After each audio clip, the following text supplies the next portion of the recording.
Star Wars: The Old Republic has its myriad of Sith Lords, and two notable ones are of course Malgus the Butcher and Darth Marr of Sith Intelligence. Both are analogues of Darth Vader with various twists. Both attempted to lead the Empire in the wake of Rashid's death, and that's what we're going to discuss about today. Oh yeah, and if you are new to the channel and would like to see more things related to Star Wars, The Old Republic, particularly in terms of fanfiction, do check out the rest of my channel. In the aftermath of the Jedi Knight storyline, Sith Lords across the galaxy attempted to seize more power.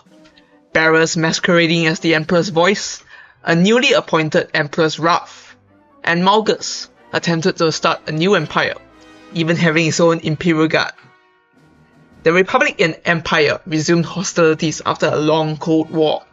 One of the many battlefields was Ilum, the planet where many Jedi go out to get their lightsaber crystals.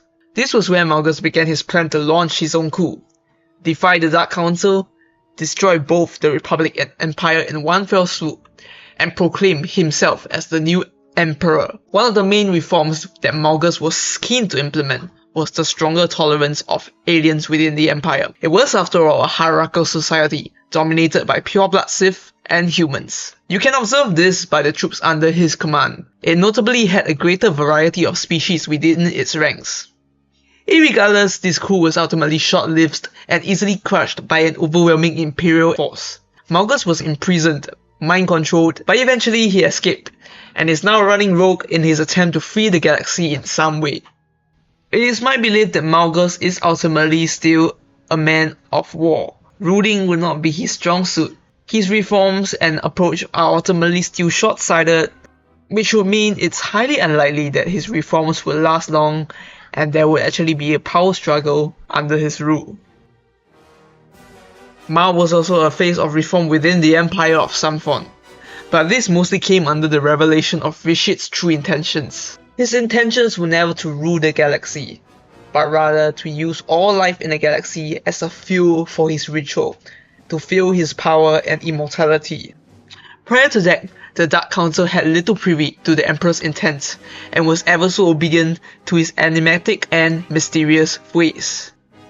As one of the more influential and veteran members of the Dark Council, Darth Marr assumed a greater role of leadership, securing the Empire's supply of isotope on Mecca, reforming Imperial intelligence to make it more centralized and less prone to betrayers. Marr never attempted to claim the title of Emperor himself, however.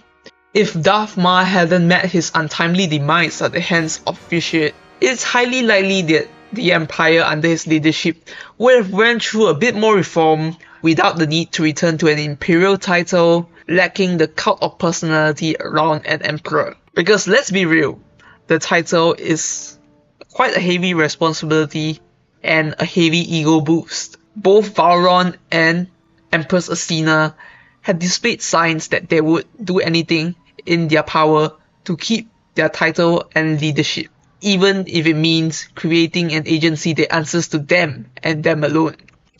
But what do you think? Who would have been a better leader for the Empire as a whole? Malgus or Darth Marr?